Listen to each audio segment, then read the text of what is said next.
Alright, so in this video we're going to be looking at the fourth section of this kinematics unit, and it's looking at graphs of kinematic quantities, and specifically the quantities I want to look at is position, velocity, and acceleration. Those are like the three, I guess, kind of like the three pillars of kinematics: position, velocity, and acceleration. And we want to look at it in terms of a graph, like in math, right? We see an XY plane, but in this case it's an X for the vertical and a T in the horizontal. So I have these numbers here. We're going to use these as our coordinate system, right? We can continue this 4. Let's say I have this arbitrary looking graph that starts at 4 here, and let's say it goes like this. Almost like a parabola that's been cut in half, right? With time, it can never go in the other way, so it'll always be looking like this, or it might have a negative going this way, right? And we'll see that next.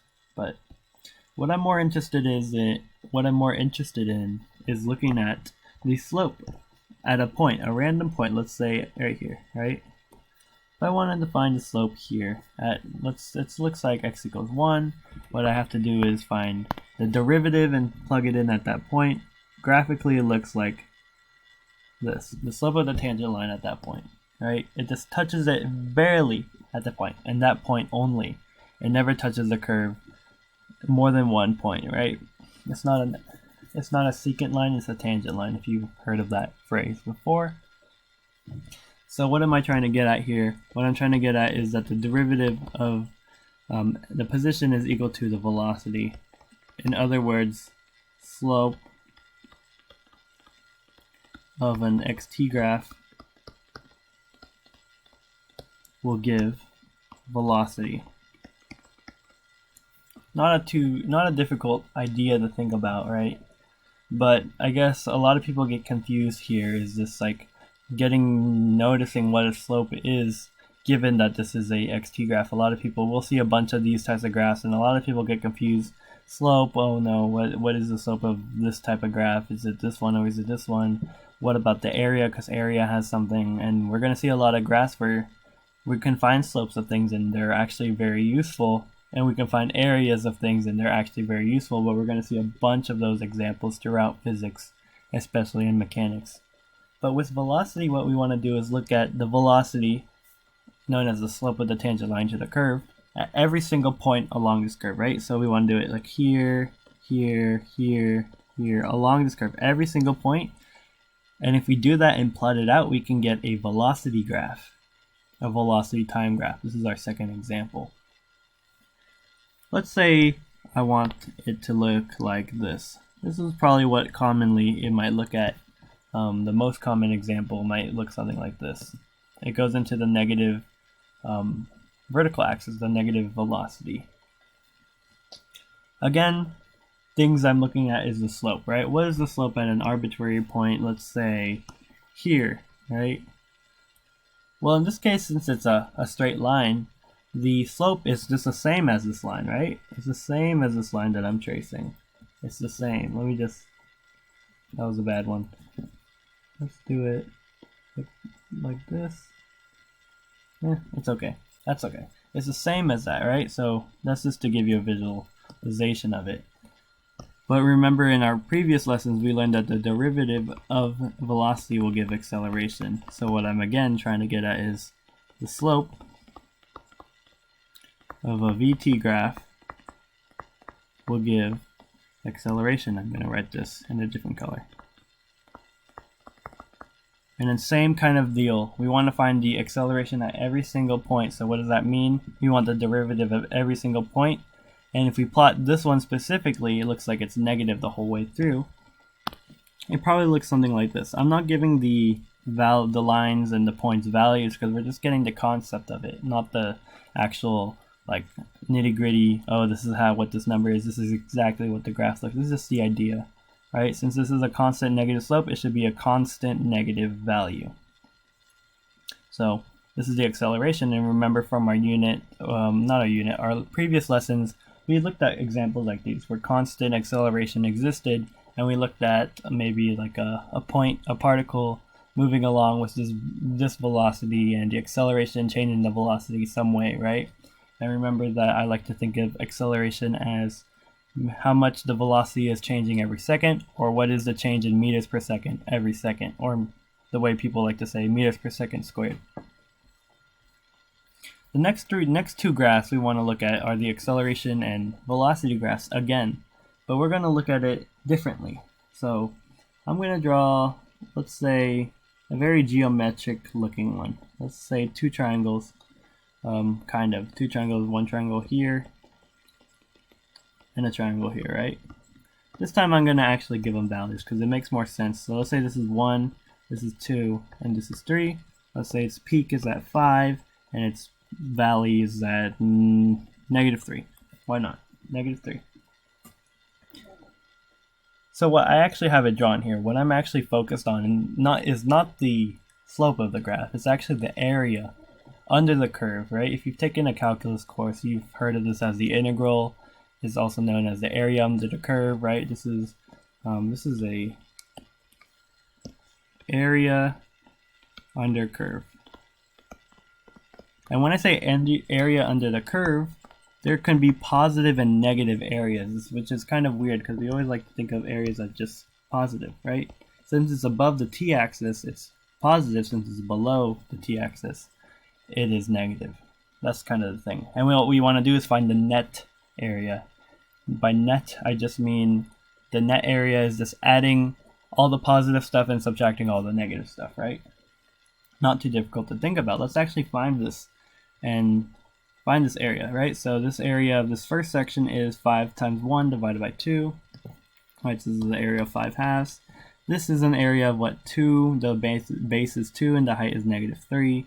So 2 times -3 divided by 2, which is -3, right? So this is that area, and this is this area. So the net area is 5 halves minus 3, which is equal to negative, what is that? Is that, let's see, over 1 times 2, that's -1, is it 1/2, 1.5, I think? No, it's 1.5.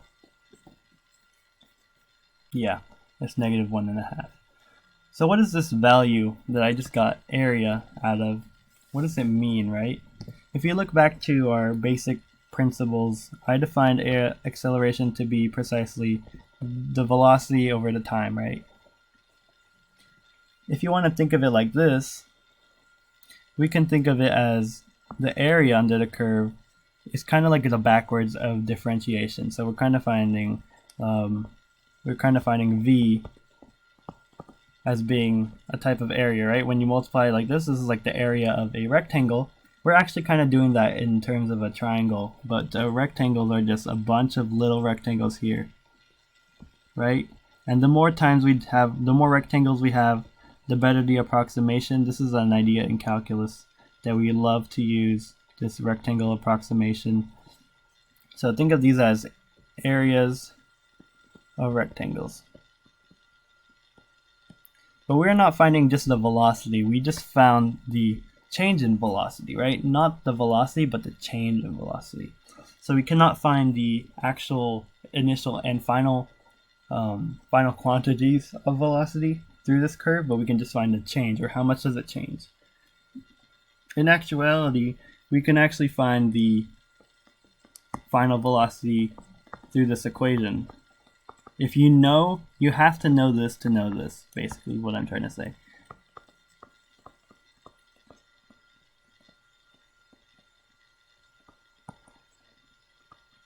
Right? This is how you can find the final velocity, only if you know this. If you don't know this, then the only thing you can find from the areas is this, right?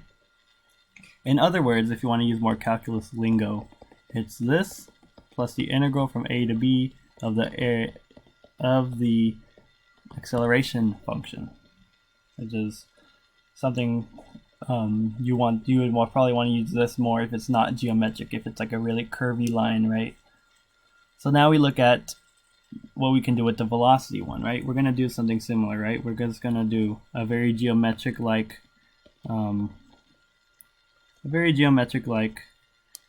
graph, just to help you with getting the area down. Because calculus, you can just find an integral. Integrals aren't too difficult to compute, right? You just find an antiderivative and then just go from there, right? We're concerned with this area, the area of this rectangle looking thing and this area of rectangle looking thing. I'm going to give some values. So this is 4 and 2, and this is 4, and this is -2. This corresponds to -2, right? Not too difficult. This is a velocity time graph. Forgot the T here. We want to find the area and find out what its significance is, right? So the area here this is a positive rectangle. So this is 8, and then this is a negative rectangle. So this is 2 times -2, which is -4, right? And then the net area is this 8 minus 4, which is this 4. So similar to this argument where we did the accelerations, the area is the change in velocity, we can do the same argument here, right? T, so that means delta x is equal to vt. This is kind of like the areas of rectangles. But in this case, it is actually a rectangle, so if we approximate it with a series of rectangles, it'll just be the same thing as the area of the whole rectangle, and you don't need to approximate it with many, many rectangles. So it's the area under the curve, if you want to think of it like that. Area under curve gives displacement. It does not give you the initial and final position. It gives you displacement. How much does that change? So let's actually try an example using something like that. Let's say I start at 5 meters. My velocity is tracked with this graph. What is my final position at t equals 2 and t equals 4 seconds? So 2 different questions at once. So I'm going to zoom out here.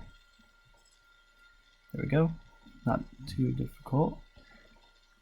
So similar to the equation we had before, what we want to use is this equation. We know the final position is only we can find if we know the initial position plus the area, right? Area under curve over the time interval we're given. So let's try it. So let's see, at t equals 2, right?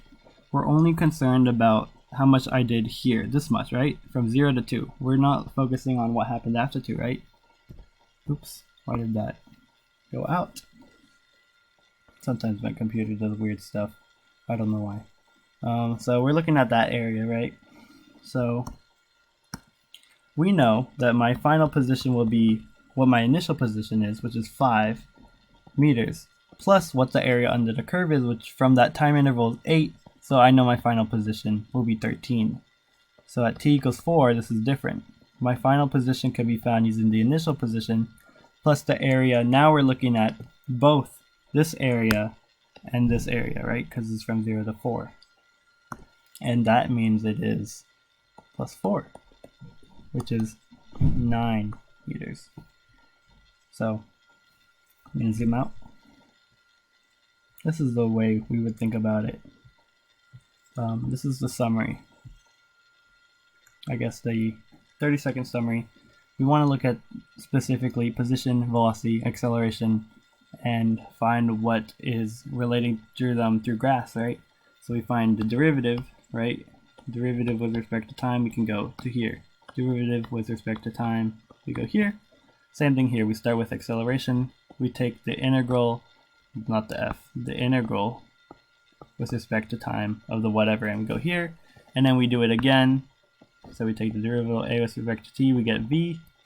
We get the change in v. If we take the integral of v with respect to t, we get the change in x. And then we can find the actual final position only if we know the initial positions through these equations, right? And then this can be replaced with the integral if you really wanted to. This is interchangeable. It's for those people who aren't really familiar with calculus. It's just a good verbal explanation. So let me zoom out and you can see it all at once. There we go. And that's it for this video.